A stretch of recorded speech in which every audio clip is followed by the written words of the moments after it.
Well, here we are, episode 48 of the Sumer Sports Show. I'm Eric Eager. I'm joined by Thomas Dimitrov. Thomas, we're almost done with our series previewing the draft, and I can't even get upset here. We had our wires crossed. I said linebacker. I tweeted out linebacker. You said, I sent you both for the week. So you went, of course, as a former defensive back yourself, somebody who scouted the secondary in a past life as well.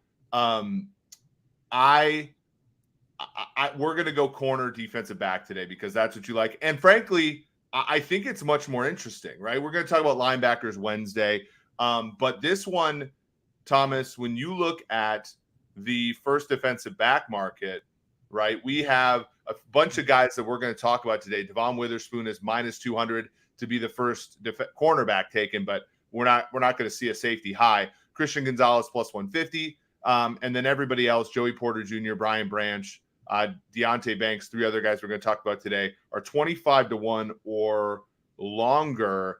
Thomas, when you look at this group, deep group, right? 4.5 corners is the expected first round. I'm just really excited to see sort of your opinion on a position that you've graded quite a bit in your life. Well, you can see I have a pen in my hand, man. I've been working. That's how geeked out I was about it. And let's make it very clear to everyone, my fault 100%. No messages crossed or mixed messaging. You're so good about getting both of our show notes together at the beginning of the week. I just saw both of them there. My eyes locked on corners. That's why we are where we are. So thanks everyone for understanding my short sight. But I'm so positively geeked up about talking about corners. And, here we are. I'm in the office still waiting for you to get back here. When are you moving down to Atlanta, first of all? Well, I think it's June 1st, not to give it, June 1st is when we're allowed to move into our house. I'm excited. I'm really excited for that. I just want to watch some football with you. I've been, to this week, by the way, we talked about Mike Nolan. Mike Nolan 1-0 as the Michigan Panthers head coach in the USFL.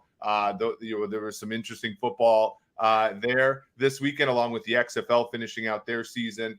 I can't wait. And you won't have to wait till June 1st to see me because, and this is a great segue by you, Thomas, next week, Thursday, the NFL draft, 8:00 Eastern is when the draft starts. 7:30 Eastern is when you can come and watch former Falcons general manager, current CEO of Sumer Sports, Thomas Dimitrov, talk about the draft with, as I said on a lacrosse station, former UW lacrosse math professor Eric Eager. We are going to talk, basically about every single pick in the first round. We're going to go through some really fun, interviews and experiences. Thomas here, had one of the most marquee trade ups for a non-quarterback in NFL history. We also have, I think, some footage that you all are going to enjoy. Back in the day when quarterbacks used to say, "I'm not playing for that team." There was a lot of really fun machinations and unexpected quarterbacks who made that stand back in the day. So we're really excited, to host all of you next Thursday night. We are going to do kind of another live show Wednesday, the day before, to kind of make sure that our whole setup is okay, as well as give you guys maybe your last bit of predictions as you want to go and fill out your mock drafts and all that kind of stuff. On NFL.com, for example. But you want to compete there. So I'm really excited for that. Right now, by the way, a lot of the drama is now being shifted, as it always is, away from the first pick and to the second pick. Bryce Young, has come from behind. He was, at one point plus 400. For those who are, new to gambling, that means if you bet $100, you win 400 should, that bet win. He was plus 400 at one point last month to be the first overall pick. Now he's minus 1350, which means you have to lay $1,350 just to win 100 if you think that Bryce Young is a first overall pick. So that's a staggering favorite at this point.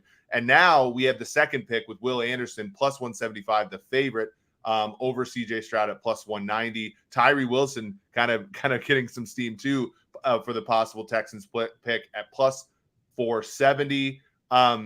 We knew that this could happen, right? We knew that, the Panthers didn't trade up for an option. They traded up for a particular guy.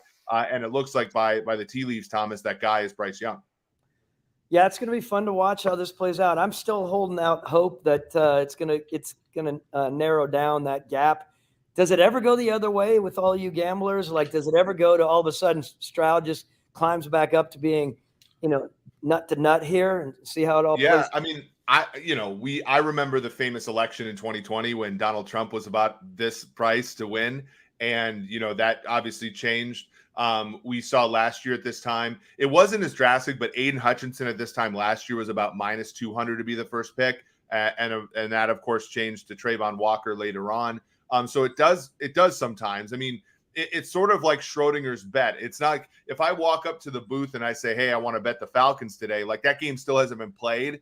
In all reality, this decision has likely been made already. So it's sort of a weird, you're kind of trying to bet something that's already happened in some ways, which is kind of why, these books haven't been offering these odds so much. So that's where the draft is currently up top. Thomas? Can I mention one thing here that I think is important to talk about, and I think a lot of the listeners probably have heard this, where there's some banter out there right now that the GM and the owner and the head coach have a different view of who they want at that position. Being talked about that Mr. Tepper wants Bryce Young, and the new head coach and the general manager Scott Fitterer, of course, are keen on CJ Stroud. Whether that's true or not, think about that, right? You're in a building and think about if it were to be the case. And I know that I've been on that side where there's been a strong owner in your ear saying, hey, look, I know you guys know what you're doing, but just to let you know, I like this player. Keep it in mind. And again, we say this all the time. It's their train set. It's their swing set. It's whatever set it is. Ultimately, it is the owner. Now, that has brewed a lot of issue in the past, right? When you have a general manager and a head coach who are really strong at what they do and have, strong egos, just like an owner would, right? This has nothing to even do with the Carolina Panthers in general. It is where a lot of heat stirs up. Think about how hard that would be if you were a general manager and your dude was there knocking on your door a day or two before, who we're taking, right, buddy? And you're like, yeah. And, again, we don't know anything. Like we're not saying anything on either side here, but what we are saying is, how difficult it is. I would say it just kind of allows us to develop a little bit of empathy for the decision makers that are involved. Right. I mean, they don't always get to make the most, they're the most them decision, right? It's always in collaboration. It was always funny. Like, and when I was first starting at PFF, it was interesting. I'd be talking to staffers and they'd be like, oh, I love your show. And I'm like, I'm sorry. Cause like, I'm critical of you guys. I'm critical of everybody on the show. And they would say something like, well, Eric, not everybody in the room agrees with everything we do. Right. This is a thing where you have, being part of a team is about disagreeing and committing. And it's the same thing. Like, for example, at Sumer, like we're all respect each other. We all do whatever is necessary to get the job done, but it's not always 100% unanimous as far as every decision we make. And that's true about football teams. And, again, I think what we could say is, these men and women, like they deal with things that are beyond their control sometimes. Now, I will say, I always found it hard, the people who said, oh, the Panthers traded up to 1 so that they could waive the pick, and so I'm like, I don't know if you trade $200 million in assets to move up if you're not doing it for if you're lukewarm on one guy or the other, right? So like to me, I think that to me that seems implausible. I think the Panthers know who they're picking right now, and it's just up to the market to decide who that is. I would say, again, Frank Reich as a new head coach coming in and a guy who's got a strong opinion and he's been around big guys. There could be talk that he wants Stroud over Bryce. But the reality is what I'm saying here. You're exactly right. This isn't even a conversation as much about Carolina as it is about being in the spot, being the co-team builder with a GM and a head coach together. It's in the end, you hope the organization comes to an agreement, even though there might have been a disagreement 4 weeks out or beyond. When you really start getting down to making that pick, you better damn well believe it is imperative that you're all in line, because that becomes a messy situation. Because, and we've seen it before. We've seen it in teams, which we don't need to mention here, over the last 5 or 10 years, where quarterbacks have been taken, especially quarterbacks, where an owner will say, look, man, you guys are in it. You are my decision makers, but this is one I'm taking. Yeah. And this is who you are taking. So anyway, it's going to be interesting to see how it all plays out. There's a lot of pomp and circumstance and a lot of kind of BS banter. You never know how it plays out. Yeah, for sure. And it's always really important to keep in mind that decisions are multifaceted and no, and they're made to try to make everybody happy. And I've said this to you before. I think in a lot of cases, leaders are actually making everybody just a little bit upset, right? They're making, their wives and kids are at home upset that they don't get to see him as much. The owner's a little upset that he doesn't get everything he wants. The coaches are a little upset they don't get everything they want. And of course, that might be where the best decision is made. So, cool. Let's talk Devon Witherspoon, cornerback, Illinois. Witherspoon, by the way, is the favorite to be the first cornerback taken. He's minus 200 in the marketplace. Christian Gonzalez of Oregon is second at plus 150. So again, just you have to lay $200 to win 100 if you think Witherspoon's the top corner. Witherspoon actually right now is the favorite to go as the sixth pick at minus 110. That is Detroit's pick for now. And Christian Gonzalez at plus 350. Then Gonzalez is also the favorite to be the seventh pick, which again right now is the property of the Las Vegas Raiders. So that's kind of right around where the market might see these guys. Grinding the mocks sees both guys kind of as top 10 picks per all the mocks. In fact, right now, Christian Gonzalez has been considered a little bit higher in the mocks than Devon Witherspoon, just by a little bit. Joey Porter, 16th. Deonte Banks, Brian Branch, two guys we're going to talk about, right around that 24 mark. So we do kind of have 5 DBs, corners guy, right now who are considered, the market is about 4.5. Kelee Ringo of Georgia, right around that first round pick mark. So as we talk about Devon Witherspoon, again, 5'11", 181, 31.25 inch arms, no testing at the combine. This is a player who is incredibly seasoned, right? To over 2,000 career snaps and over 700 career snaps last year. Teams throwing his way were just not unsuccessful. 14 pass breakups, 3 interceptions throwing his way last year in 62 attempts. It was awful throwing his way. And so he got a lot of publicity for what was a very productive season. Thomas, what were you seeing on film with Devon Witherspoon? Yeah, and let's first start by saying I like this draft class of corners. To me, it's a nice crop, and it's exciting to look at them all, because I think whether you're at the beginning of the draft or whether you're at the back end of the first round, you're going to find some really, I think, adept talent. And that makes me excited, because I'm a big believer in drafting corners. I think they're so important to find that corner in the first and second round. Of course, you can find some later for sure. It depends on your scheme and system. I mean, we saw Richard Sherman. Was he a 5th rounder way back in the day? Yep. Unfortunately, in Atlanta, we decided we're going to get who we were modeling after him in the second round, and we ended up missing on him at one time. There are big guys that can go in the second and third round. There are big guys that can go in the first round. Let's bring it over to D. Witherspoon. Really, really like this kid. I think this kid is an excellent pure athlete. Like you said, 5'11", not the biggest, not the smallest. It's kind of a nice, a good size. He's not the taller ones that you guys are looking at oftentimes when you're looking at some of these guys like A.J. Terrell or even Joey Porter later on that we'll be talking about here in this year's draft. Very good athlete, explosive, feisty. I love this kid's toughness.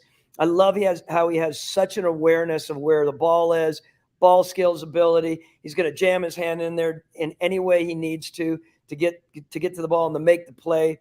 Again, alert, quick twitch, hip flip. He's smooth in transition in his own way, and he's very stop-start explosive, which I love. He comes up. When I say feisty, he's not only feisty in coverage, but when he needs to get up there and make the play, he's a wrap-up guy. I like the way that he supports the run for a guy who's 180 pounds. He's throwing himself around there without being stupid about it. We often say, remember, when we are evaluating corners, when you're evaluating corners, you rising stars in the analytics, when you're talking to your head coaches, man, it's all about making sure that they know whether this guy's an outside guy or an inside guy or an outside/inside guy. He is an outside/inside guy. He has the ability and the stop-start ability, I think, to play inside. You play him on the outside, man, I think you're gonna have a really star-studded corner here for years to come. As long as he's in the right system, who's going to work with him and understand that he's not a 6'2" guy, right? Be smart with how you're utilizing him. Yeah. By the way, Thomas's last draft pick as the general manager of the Atlanta Falcons was A.J. Terrell, a corner who did he earn All-Pro in 2021? Yeah, he did. I believe he did. I mean, you guys, all your PFF guys lauded him well. So in one sitting, I'm like, PFF, okay, thank you, but that's not where we're gauging our. But then when you get the total lauding of it and the ranking of it, you like it, right? We don't like it, by the way. It sort of reminds me of when we used to deal with agents, right? Like, only give me the good data. But but he, again, I look at this. A couple only questions I have are, when you look at competition, the Big Ten's not like it's a Power 5 school, but when I look at the perimeters, I got to be a little careful because it's not quite, a guy like Ty Freifogel, wide receiver for Indiana, is getting a ton of targets. That's not a guy who's going to make it in the NFL. Like, you feel, unless you're playing Ohio State, you're not getting that many NFL caliber wide receivers coming your way. But be that as it may, again, only 22 of 62 attempts completed into his coverage, 14 pass breakups, 3 interceptions. He's getting his hands on the ball. So I'm willing to overlook a little bit of what I consider to be competition issues. Are you worried about, okay, so this is a really interesting point. I used to stress to our scouts all the time, and one of the things that I've said to you over the months here, you have to evaluate exactly what you're saying, who their opponent is, whether that's a pass rusher, a pass protector, whether it's a linebacker, whatever.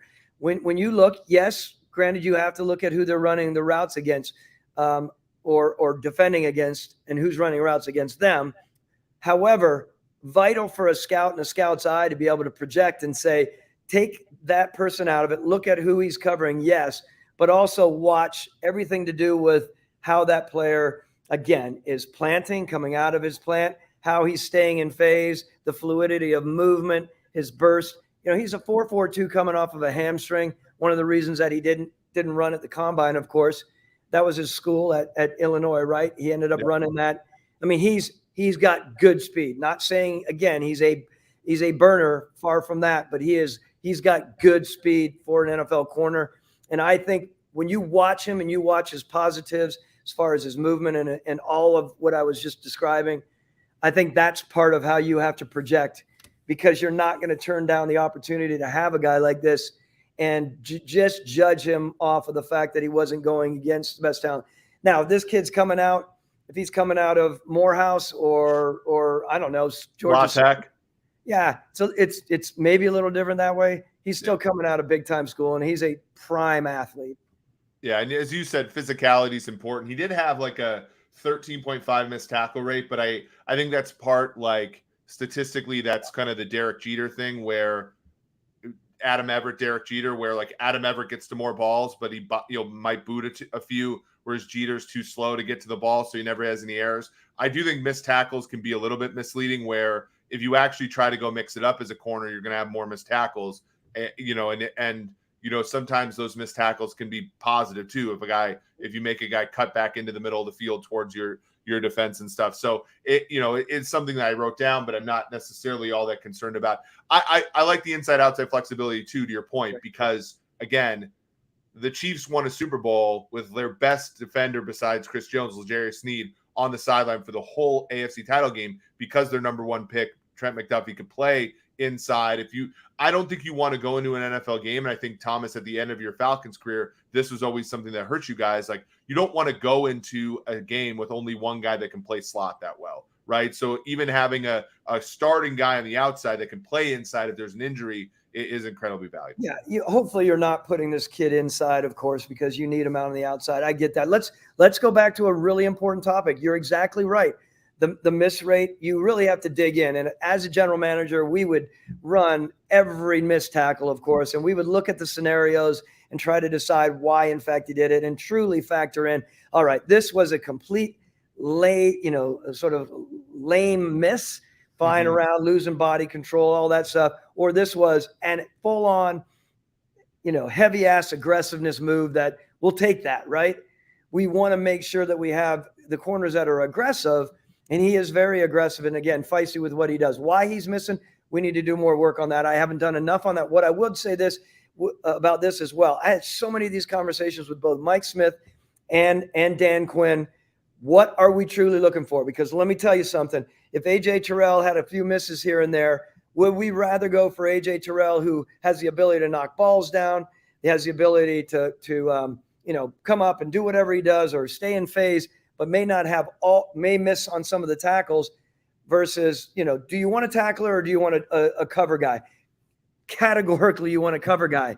Of course, you don't want some guy, again, just Deion Sanders was one of the wimpiest tacklers in the history of the NFL, and you'd have him on your team no matter any day of the week, right? Look, like they were exactly. And I used to have this conversation with some of the coaches when we were getting down to really cutting time.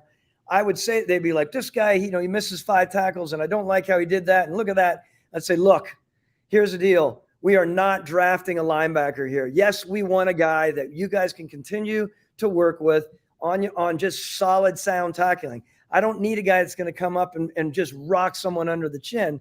That's days of old anyway, right? I love it, but you need a cover guy first. And if you're going to bypass that just to get a support guy, that support guy is going to normally be an inside guy anyway. I just think it's very important to keep it in perspective on the tackle side of things. Unless for sure. And it's your job. I mean, ultimately, if you're making a tackle as a defensive back, usually something has gone wrong, right? Like, that's not always the case, but like it's like soccer, right? Like it's why I get a little nervous quoting coverage statistics, because in some ways, when the ball comes your way, you've already at least given the offense some daylight in most cases. So that's not great. Now, for Witherspoon to only let them complete a third of the passes, that's pretty good. But you don't, like, as a corner, this is the truest weak link system. You do not want to notice the player all that much throughout the game. And that, again, is partially due to the fact that you need a cover guy who the offense is going to look away from, right? Like we showed at PFF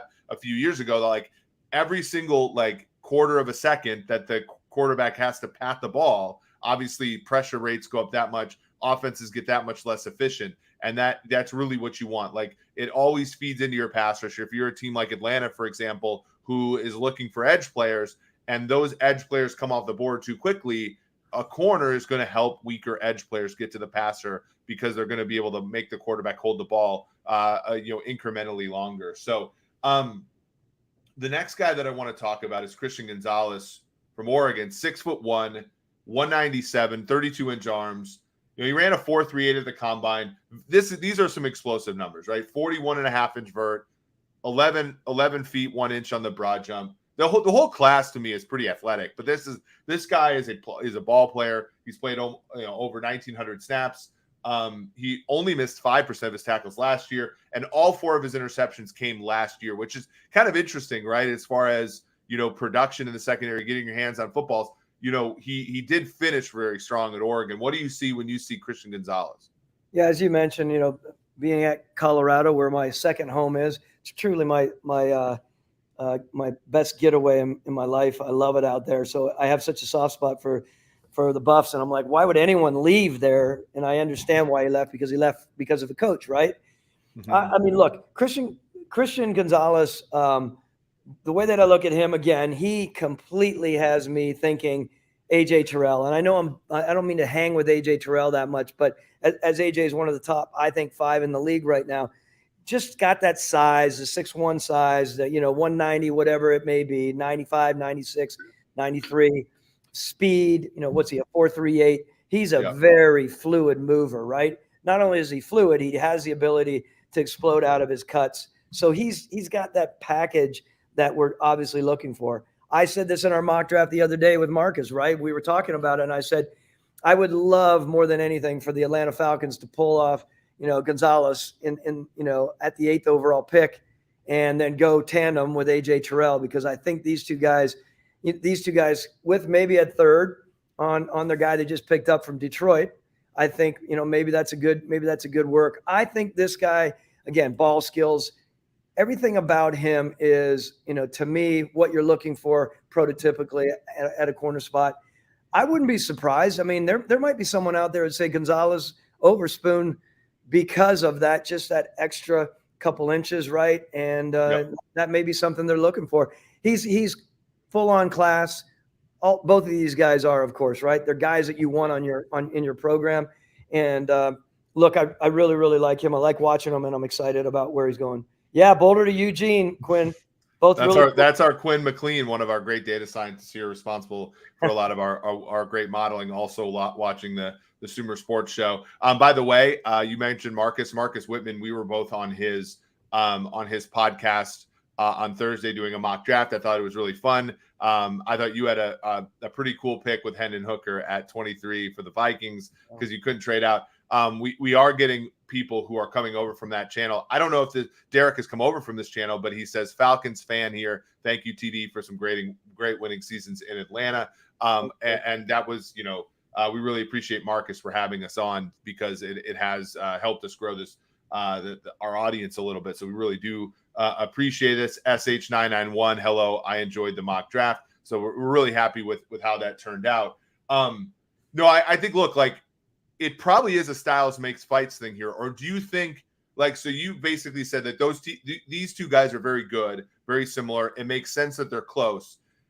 If from what I'm catching, you're saying that if style had nothing to do with it, then Witherspoon is probably a little bit higher in your rankings, but you could see a team that prizes length looking at Gonzalez more, which I think makes perfect sense, right? Like, some of these defenses, you need long arms to be successful in, and some of them, it's a little bit agnostic to that. Yeah, I would say the ability to do what he can do, and he can come up and press. And I mean, I'm talking about Gonzalez, and you're right.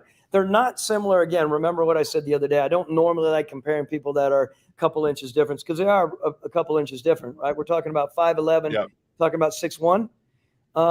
Look, I mean, they're similar in certain ways, but I when I look at Witherspoon, I look at his explosiveness to his movement, and Gonzalez has some of it, of course. He's a smoother, longer guy, right? So there is a different stylistically, and I love Witherspoon's aggressiveness, but Gonzalez has it as well. He'll come up, make plays on balls. He's not holding back. He'll make, like you said, he's making tackles. He is consistent. To me, both of these guys are very consistent. Gonzalez probably has a little bit more consistency to him, all things considered, right? So to me, it's going to be an interesting play. And you said the difference on in the odds were what to go? Yeah, so basically, what Witherspoon's minus 200. So, that one, you basically, it's, to do the math in your head, when it's a negative, you just take minus 200 divided by 300. So that would be, 66.7. So, that's kind of the odds you need to bet him. Christian Gonzalez plus 150. For that one, you do 100 divided by 250, which is 40. So you basically have, a 40% chance there. So again, like, that's kind of where it is. And now the book takes the over round. But those are the two main guys. So Witherspoon, you can think about more like 62%. Christian Gonzalez more like 38% after you sort of work that out. So that it's very close, right, Thomas? To your point, like, you're more of a very much in what is considered a coin flip here to be the first player taken. And then when you look at, the 6th overall pick, Witherspoon is the favorite, but Gonzalez is not that far behind, right? Like, that's one where, you're not talking about it being, plus 350. If you look at that, you're looking at, basically 22% you would need to make a bet or better on Gonzalez being the 6th overall pick, which is not terribly long odds to your point. Now, very interesting, Thomas, you talked about Okudah. Does Okudah fall into that situation where maybe nothing bad happened? You know, he had an injury and stuff, but Okudah kind of reminds me of a player where we overrated his tackling, we overrated his toughness, and we didn't necessarily get down to what you're talking about, which was his cover ability. Like in pure cover ability, that's got to be the one thing you look at. And Okudah had all these intangibles, right? But now it feels like the cover ability really hurt him. And he's going to go to the Falcons here. If the Falcons take a corner first, he can sort of slide into more of a slot role, more of maybe a safety role, more of maybe a guy who is as a force player, as you said, versus something, you know, that he maybe can't be, which is a cover guy. Look, in the end, everything we're talking about here, you have to finish the play. You know, you could look good. I remember we had Chris Houston, and he was drafted by the previous regime when I got to Atlanta. We ended up trading him to Detroit, to Martin Mayhew, by the way, when we did it. But he looks so good, moving around, staying in phase, right on everyone's hip, always there, but never made a play on the ball. Never. I'm being exaggerative. I don't like that normally. But he was very inconsistent. You know, you have to make plays on the balls. You have to finish. You can look good doing all of this, but if you don't, then you definitely lose. Before you know it, you're not starting for your team. So when you look at Okudah, and yeah, he had a lot of positives to him, right, on a lot of levels. But pure cover skills has always been something that, and especially while he's been in the pros, right? I know he's had his injury, of course. It's been tough for him. They bring him here to Atlanta. Personally, I think I know there's going to be people out there saying, no, we need a pass rusher, and they do, although. What do they have? They have three guys they just brought in, 3 30-year-old pluses, right? Along with Calais Campbell, the guy from Onyemata. Yeah, David Onyemata from New Orleans. And yeah, those two guys are the ones I remember. But yeah, and then they have Grady in there too. Bud Dupree they just brought in, right? Bud Dupree, that's right. Bud Dupree, a good example of a guy who was signed because of his sacks and not because of his pressure rate. So I think the Falcons are buying a little bit low there, which is good for them. But think about this. So they're there and they're thinking, and I remember this. Remember, everyone, you go into the draft and you're saying, all right, we got the draft and we got free agency. What can we do in free agency? They had a lot of money, 60 million plus, right? What can we do in free agency that will allow us to do what we want to do in the draft, which is that much more precarious? You never know what's going to be there. You know how you can manage your money. Let's get the sure bets, at least, you know, per the money and what we're looking for. And maybe it's very tough to pull a corner in free agency. Yep. Let's save the corner for free agency, potentially. And they might be sitting there at Gonzalez. Who knows? Be tough. I don't know if Gonzalez gets by the Raiders or, you know, at that 6-7. I don't know. But yeah, you have to. I think the quarterbacks, Thomas, are a really wild card, right? If the first 4 guys go high, then they're going to be able to get one of those 2 guys in theory, right? If a quarterback falls, I think that they're also going to be in a decent spot too, because maybe the Raiders take the last quarterback or something like that at 7, and they're able to sort of get one of those. Because I don't think a team like it, as we see in the markets, a team might not pass up CJ Stroud at 2 for a corner, but they might Will Anderson, and so that would help, of course, the Falcons kind of get their guy, because you know that I think that that's kind of the way it shapes out. If it goes kind of as expected with the last quarterback trailing off, it could help the Falcons. If all 4 quarterbacks go first, it could also help the Falcons, but maybe not as much, because then the Raiders might be open to getting a defensive back, considering how much they have a need at that position. Right. No, look, it'll be interesting to see how they play out. And I know we're going to move on to the next guy here, so I'll let you roll that way. But everything you say, I love our conversation on those 2 guys, because, you know, again, they're going to be difference makers in the league.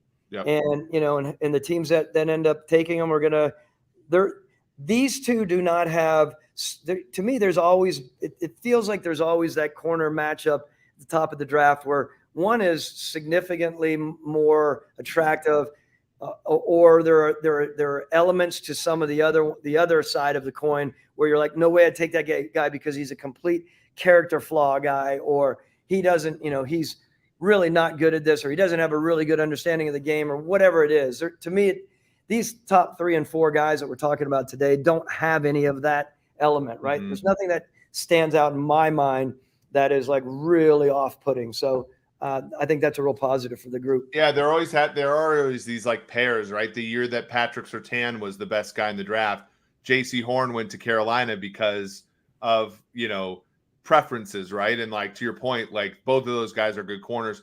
In your year, I think everybody mocked Terrell first before Henderson. Now this was second and third because Okudah went third, but like those two guys, everybody kind of were like, well, Terrell's more well-rounded, but CJ Henderson's like, this. And so then the Jaguars went with Henderson as opposed to Terrell. And that was kind of a whiff, and it was, and not, but Henderson has reasons, but like there are always these like battles between corners in the draft because it really is what the team wants as far as the movement in the guy. That was just so everyone knows, like that was a huge discussion, right? What you had often, and my good friend drafted him at Jacksonville, Dave Caldwell. I mean, CJ Henderson with his speed was unbelievable, right? I mean, it was beyond, you were like, wow, look at this close. You get really enamored with that at times. And yet there were other things that were a concern of his, and we could go into that another time. And it reared its head, unfortunately, for Dave and for the Jacksonville Jaguars. And I think Dave is one of the best evaluators out there in football. Caldwell is. It was just one of those choices for the organization that was tough, right? Because there were more elements to it. And sometimes what you all don't see, on the fan base side or on the, sort of analytics study side is what we don't talk about and we can't talk about, right? Some of the issues, the character issues and elements that are really difficult when people are like, I can't believe those people didn't go after that guy. What are they thinking? And usually there's a reason that way that people put, they're what sometimes is called skull and crossbones on a player because it may be like, no. Or what we call in analytics now, I'm being a lot more proper, is assumptions, right? Our assumption is we're not taking this guy until the 3rd, 4th, or 5th round because of something. And what all I'd say in the end was our scouting staff and our coaching staff were at loggerheads, at Atlanta on this early on. And then we got everyone worked in the same direction, and we thought AJ Terrell was a guy to take. So yeah, for sure. And to your point, like people on the outside, it's actually easy to find so Quay Walker was the big one last year where I found out Quay Walker was getting drafted in the 1st round. And so I go and I'm like trying to figure out, and I even went to my old boss, Chris Collinsworth. I'm like, hey, let's watch Quay Walker. He comes out, he's like, oh yeah, this is a 1st round pick, big, long. Like it's easy to infer the positives and why a guy might go earlier than everybody believes. It's almost impossible to find the negatives without that inside information. But it's very interesting. I've said a million times on the show, it's like, why did you not take this guy my models really liked? And you're like, well, because a lot of times it's just like, I talked to the guy once and he didn't pick up anything. And like, that's a red flag, but it's also injuries and all that kind of stuff that can really go against a player. I will say this, when Henderson was up for a trade, I had multiple clubs say, hey, reach out to me and say, what would you price CJ Henderson as? Right. And so even it's sort of crazy, but even after he soured in Jacksonville, these guys still want to take a bite out of the guy that they had, drafted, they want to buy low on a guy that they always loved going into the draft. So that, that was something that was interesting as well. Just because his market ended up not being that big. So, Deonte Banks, cornerback, Maryland, another Big Ten guy, 6'0", 197, 31.4 inch arms, 4.35. All these guys are like athletic as hell, right? Like 4.35 40, 42 broad jump, 42 vertical jump, 11.4 broad jump. He played about 1,500 snaps, missed much of 2021. That's why it's a little bit lower than the other two guys. He missed under 3% of his tackle opportunities this year, which is really pretty impressive. Only 2 career interceptions, but teams throwing in his direction completed just 43% of passes this past year. What do you think about Deonte Banks, Thomas? Again, another very good athlete, and again in our scale, he's a 7. So 7 being very good, 8 being excellent. He's just shy of the excellent in he probably could be excellent. Just like I think quite honestly, all 3 of these could be. It's me being a little bit particular about it. I mean, long. I mean, the ability to jump, explosiveness, right? With a 42.5 or 42 vert, 11.4 BJ, a broad jump. Maybe let me rephrase that. Broad jump is very important. And, this guy has an ability and an awareness to him. I love I love the way he plays as well. He's just one of those guys that makes plays. He's consistent with what he does. And I think he's going to be a really nice selection. I mean, as potentially the third corner that's coming off, where does he land? All of a sudden these two cats go, Spoon and Gonzalez go in the top, I don't know, by 10 or 12. Yeah. Before you know it, Banks is sitting there in the middle of the round, 15, 16, 17. And people are like, my God, this is a great opportunity to get a really good corner who could contribute out the gate. So I like him. I'm excited about where he'll be. Now, remember back to three corners, sometimes when you're, again, the two guys go and then there's another guy that's kind of there in that 15-ish range. Before you know it, you have people that are in the 20s and they're thinking, okay, maybe mid-20s, and they need a corner badly. We moved up to get Trufant, right, back in the day. Mm-hmm. You probably can pull that up while I'm rambling a little bit to see exactly what that was. But, I mean, this is one of those situations where all of a sudden people get wide-eyed and they're like, wow, two corners are gone. Not really that bullish on Brian Branch, even though I like him, and Joey Porter, like him, but he's more outside. Let me get up and get Banks. Let me move up 4, 5, or 6 spots. That's a position that I'm a move up guy on. And, some people might fight it. I get it. But if you're looking at a guy you think can be a difference maker for you as your deuce coming out this year and maybe be an eventual one, this is the kind of guy I think you'd consider if you were in those 20s. Yeah. So you were what, 30th because you guys lost the NFC Championship game in 12. So you picked around 30th in 2013. You moved up to 22 to get Trufant. Interestingly, look, the pick before Trufant was Tyler Eifert, about half as valuable during his career. The other one, Sharif Floyd, right after, was about a third as valuable. Now, Floyd had a lot of injuries, but obviously you have to know that going. You have to at least bake that in. You had Warner of Indianapolis, about a third as valuable too. So in that quartet of picks around Trufant, you did really well. 14 career interceptions, 6 career sacks out of Washington. He did go a little bit before Xavier Rhodes. I think Xavier Rhodes and him had very similar careers, 13 interceptions versus 14. So I thought you did fairly well there. The team that took, I can't remember if you were 29 or 30, but Cordero Patterson went 29 and 30 was Alec Ogletree, two guys who I think were not as good of players as Trufant, all told. I do it if I can very quickly because I don't want to lose this point. Yeah, we moved up. He was one of the best workouts we had, pure workouts. He was really explosive. Everything that I love seeing in a corner, the ability to flip it easily, the ability to turn, whip his head around, worked hard, really aggressive. We call these kind of guys urgent athletes. Mm-hmm. And I love that phrase because, you can look all the way back. Phrase, and I was talking to Sean Clement the other day, working on our Sumer Scout product, and Sean, as you obviously know very well, and those out there, he's got a really good eye as we're talking about talent, and as a data scientist. Anyway, we were talking about urgent athleticism, thinking about, when you think about an urgent athlete, you think about Troy Polamalu, right? Mm-hmm. I know that's taking us back away, but he's Bob Sanders. Everything about him, and that's what I felt like Trufant was. Trufant, I wish there were times that he made more plays on the ball. In the end, where we short-sighted on Trufant, as good as I thought he was and as much as I liked him, he did not make the plays on the ball as much as we wanted him to. And I love him. If you're out there listening, I'm sorry. The reality is we didn't, that was probably what the shortcoming was, right?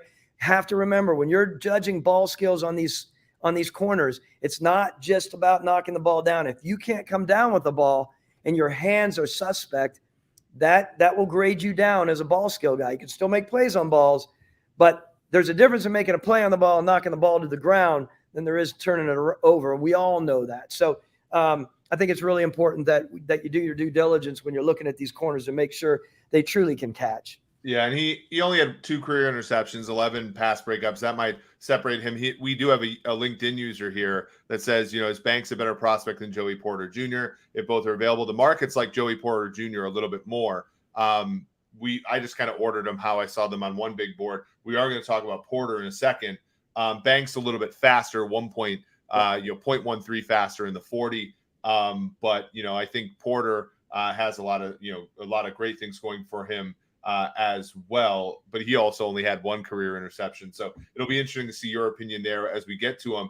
Let's talk about the one kind of non-outside guy we're going to talk about in this discussion. That's Brian Branch of Alabama. Branch is 6 feet, 190, 30.75 inch arm, only a 4.58 at the combine. He played 1,682 career snaps, 1,182 of them were in the slot, right? So we're talking about kind of that hybrid slot safety kind of player here.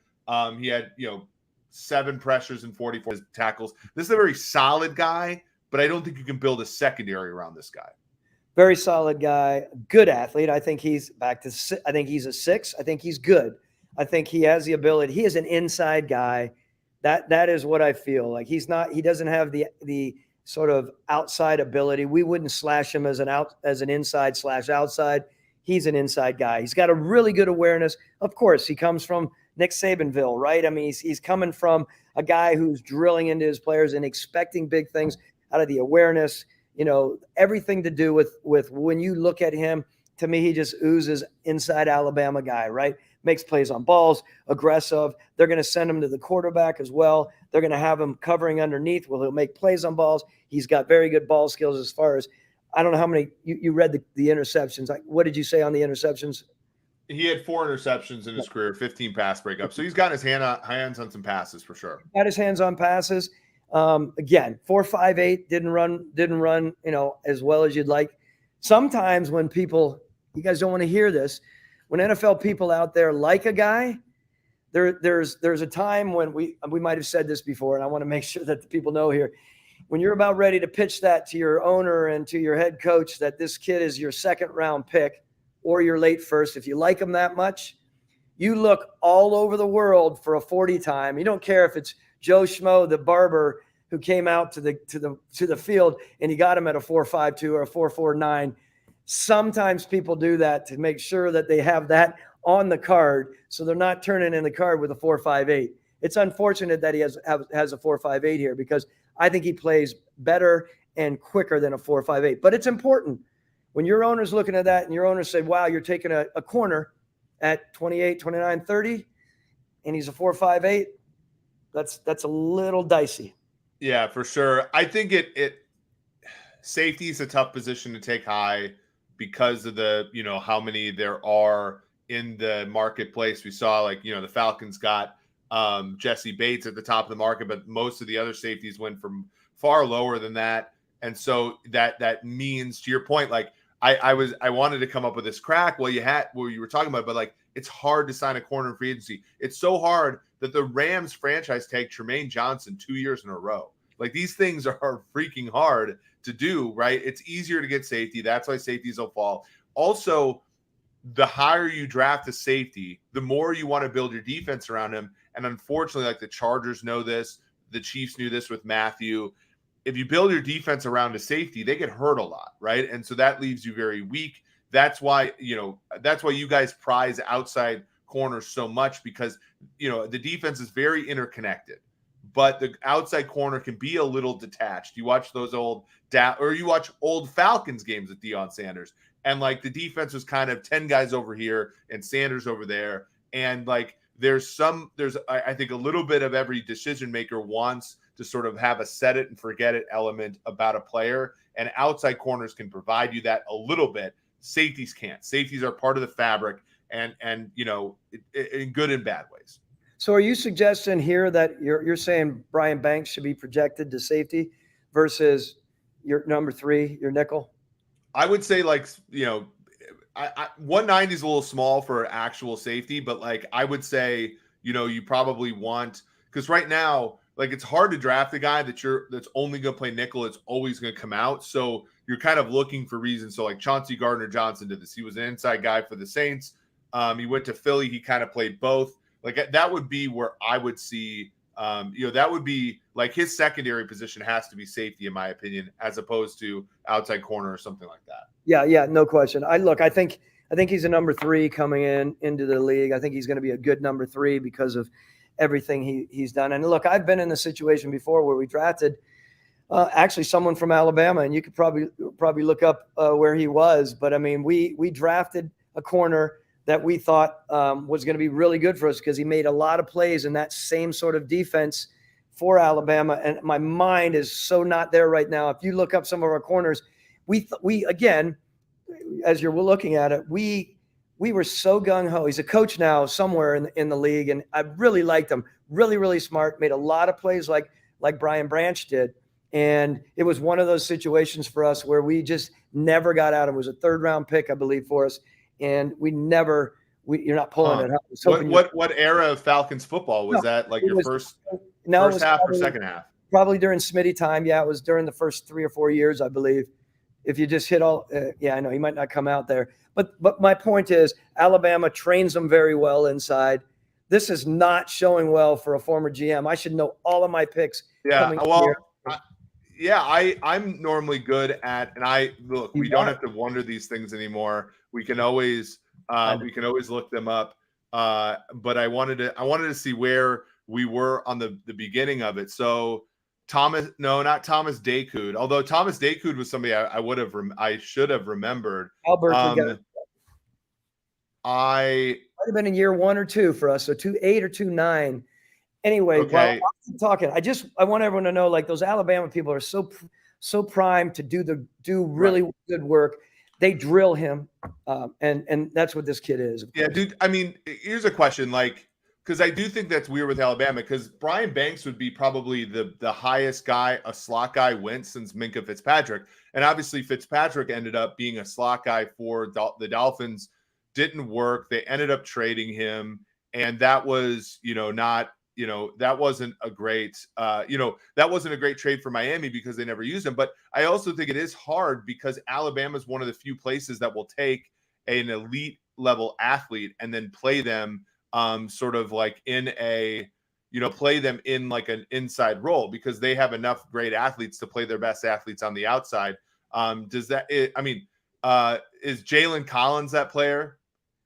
No, yeah. A little late in your time, Thomas. It's a little late in my times. Yes. Okay, so I'm not going to find this player. We might have just made this person up. No, Dominic Franks. No, that was a miss for sure. No, you know who it was? William Moore. Chevis Jackson. Do you see him on there? Oh yeah, Clevis. Yeah, he was a LSU guy. LSU. My God, that's why I messed it up. Excuse me. It was LSU 3rd round, right? It was in the 2008 draft. Chevis LSU. Derek remembers. Okay, good for you.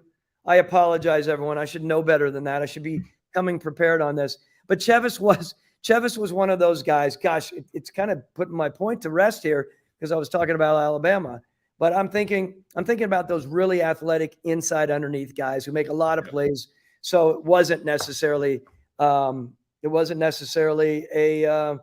Nick Saban guy. So, but LSU has this issue too, right? Where you're so good, you are collectively great. Like Justin Jefferson's a great example on the other side of the ball, where he only got to play inside because Jamar Chase and Terrace Marshall and all those guys were on his team. He goes to the pros, he can be much better than that.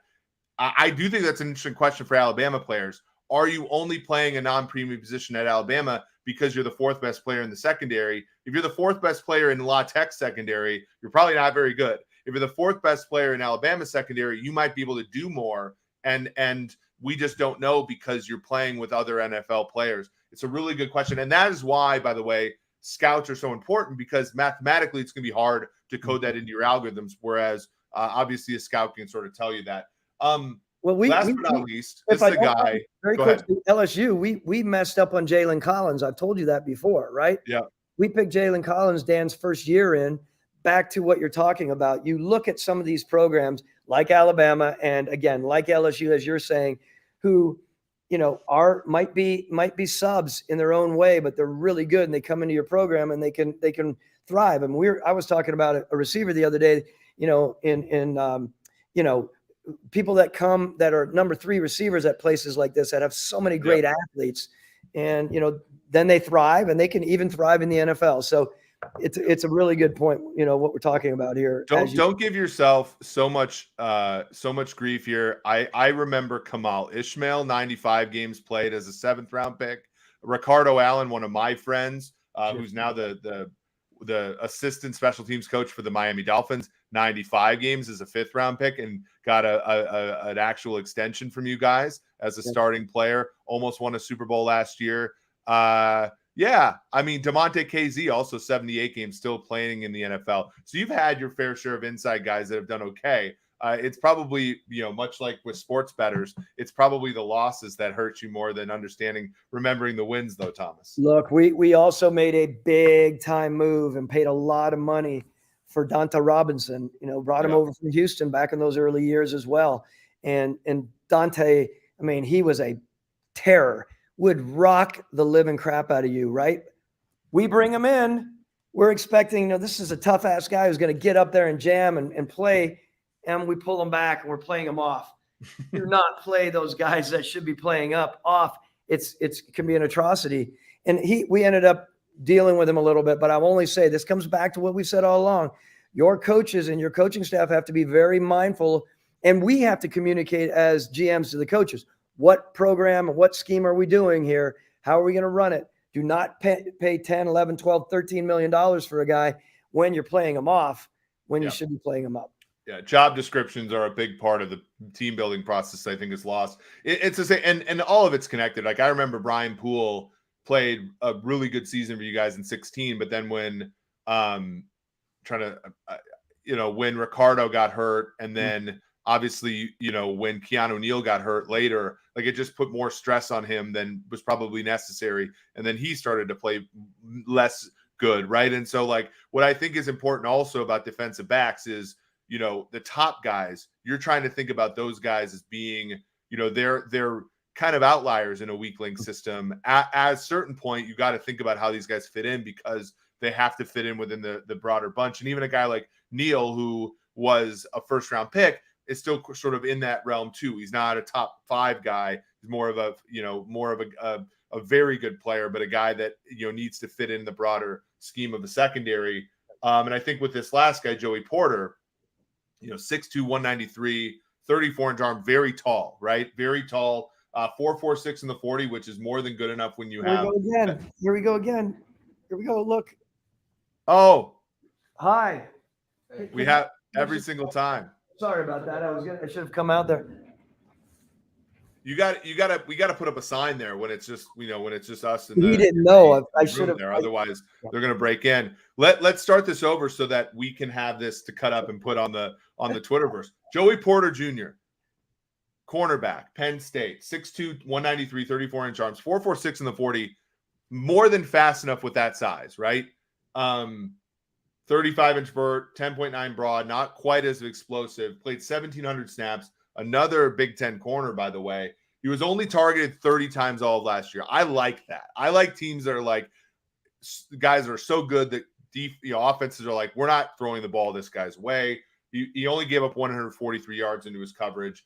He only had 1 interception. I think a lot of that is, a good question about whether or not, they're just not throwing his way or whatever. He was certainly not as productive as Witherspoon. But, I question, is that a Nnamdi Asamoah thing, or is that just a kind of like there are other bad players in the secondary and they just threw that way type of thing? So what do you see when you look at Joey Porter's son, Joey Porter Jr.? Look at that, a classic, PhD in math analytics move to say, on one hand, you really like Joey that they didn't throw to him. And would you rather people not throw to Joey to get a feel what he truly is as a cover guy versus Witherspoon, who you were, wondering about him playing against some lesser talent? This is a really interesting conversation. And I only say it because it's really, you're exactly right. I like that Porter's not thrown to. When he's playing on the right side, I mean, obviously the right side is not, usually you're flipping it, your standout corner. I don't even know who their other corner is at Penn State. Of course, this guy's got a lot of skills. He's obviously tall. He's a big dude who covers a lot of ground, right? As you know, he's not the quick twitch guy that's moving. He is not an inside guy. He is outside all the way in my mind. I like everything about him. I happened to be talking to someone from Penn State recently, and they were just raving about all he was as far as a smart player, as far as, what he's going to do at the next level, because, he's got pedigree, right? I mean, his dad's sitting in the stands watching him run, the 40, and he was like, I think the first run he had at the combine, it was a 4.52. That 4.48 must have come from, did it come from a pro day? Do you know? I don't know where you got the 4.48. I got it from a combine, I think. Okay. It must have been his second run. Point is, he can run, he can make plays on balls. He's a strong, tough enough guy, of course. The idea of him going before Deonte Banks, like that's a Deonte Banks. I mean, it's going to be really interesting, right? To see how that plays out. I like this kid. I think he's in the 20s, quite honestly. And, he's just got such competitiveness to him that I think it'll be fun to watch how he develops. Does he come in as a number 3 at first? Or does he slot in for a team later on that's looking to have a guy come in right away? That's not easy to do. Remember that. There are a number of guys that get drafted in that 25 to 32 that might be a third for a while until they settle in and get themselves comfortable. What? And you said that about, how do I say this to my owner? If the guy's the 15th pick and, he's coming in to play nickel, he's not the nickel back. He's not the inside corner, but he's coming in as my 5th defensive back in subs and only getting, 50 to 70% play time. Or maybe it's even worse. Maybe he's a dime guy. He's the 6th defensive back and he's coming in because you play a big nickel or something like that, and he's only getting 30% play time. You can obviously at pick 32, that's not so bad because you're already a good team. You could already talk about it like that. But at pick 15, it's a harder conversation to have. Like, hey, this guy's going to come in and be my sub guy for a couple of years before you make him a starter. Now, the Vikings did that with Trey Waynes at 11. Like, he sat behind Terrence Newman for 2 straight years. We've seen that with Dre Kirkpatrick. I think we're talking a lot about Mike Zimmer guys. Zimmer not particularly, lovey-dovey towards younger defensive backs, but that can happen with first-round picks. You much rather that happen a little bit later and have them come in and be a guy who is amazing from the jump, but isn't necessarily having to start and play 80 snaps every game right away. Yeah, and this comes back to, like we say, at any level, right? You have to know, as a general manager, it's imperative to know, of course, what your head coach wants, but what the coordinator wants and who's going to be developing this guy, right? I mean, meaning your position coach. Who is your secondary coach? What is his style? What are they expecting? And to me, that's a big thing because, again, there's a make or break element to these position coaches. I've talked about it ad nauseum, but it's really, really important. And you have to put these guys in the right place. You get a guy like Joey who can come up and mug you. That's great. He could start very early, right? Have him in the right situation where, there's help over top while he's settling in. And but if you're putting him out on the island right away, not saying he couldn't handle it, but there's going to be growing pains. We know that. Yeah, and that's always the hard part about playing young players on a team that is good, right? Like it was like when the Steelers played Artie Burns because he was their 1st-round pick, and yet you're trying to win, and if you're trying to go through some things like that, that's a hard confluence. The Chiefs with Trent McDuffie. Now McDuffie got hurt, and they had to play younger guys, and then younger guys even than him as far as pedigree, and then he comes back and is a integral part of a Super Bowl. It can happen, but it's trickier that way. And that'll be interesting to see where he goes. It'll be interesting to see where Brian Branch goes because, he's sort of more of a inside guy. We don't really see inside guys being taken that high. Dax Hill went last year at pick, I believe, 30 to the Bengals. That'll be, or 31 to the Bengals. That is, that's one, I'm still sad that the Bengals made that Super Bowl. Hence, I wanted them picking 30 and not 31 in that one in my mind.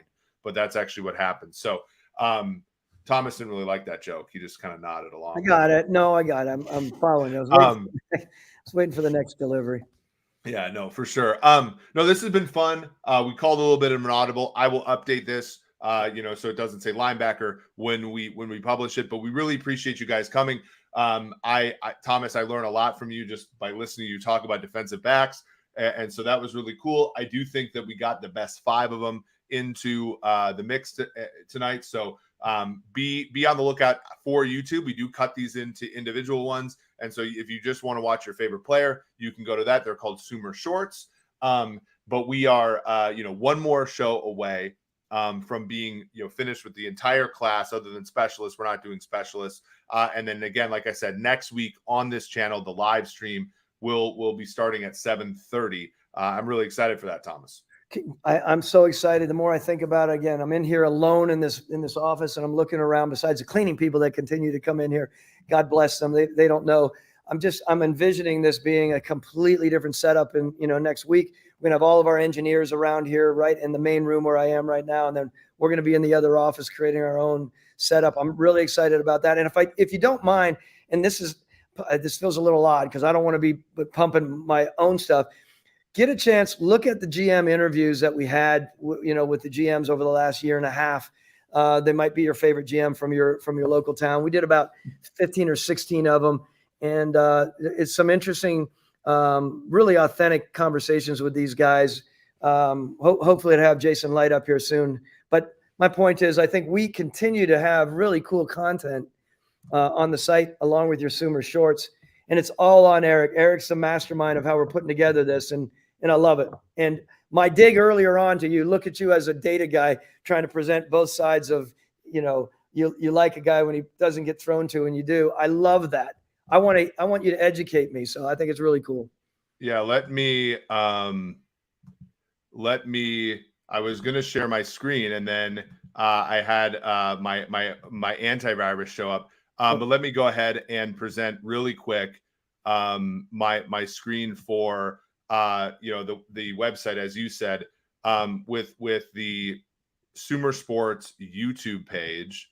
I'm going to share here. This is, again, where you can see all of this content here. We have, what we're doing right now, which is live. But we have the Brett Veach, Thomas Dimitrov interview there. Already, I believe that one's already gotten the most likes of the week. We have Mickey Loomis as well. And then we have all of the defensive linemen that we did last week, as well as every full podcast.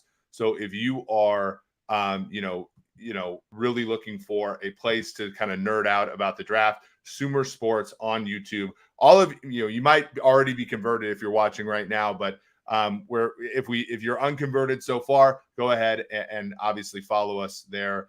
We really do appreciate you there. We're also on Twitch as well, which is wonderful. But yeah, Thomas's podcast, by the way, you can listen to old versions of that podcast, GM Journey, on wherever you get your podcasts, which is excellent. And we will be resurfacing a lot of those things on the Sumer Sports YouTube page, which you guys just saw there. So very good. Yeah. As subscribe there, subscribe here. Hit us with the like button, hit us with a review. We love the reviews on, either Apple Podcasts or YouTube. A lot of Falcons fans, by the way, now finally finding their way to our YouTube page with praise for Thomas's tenure there, which is wonderful. So, any parting words before we move on to linebackers in the next show, Thomas? No, look, I apologize. We'll move on from that. You can lash me later. I appreciate that.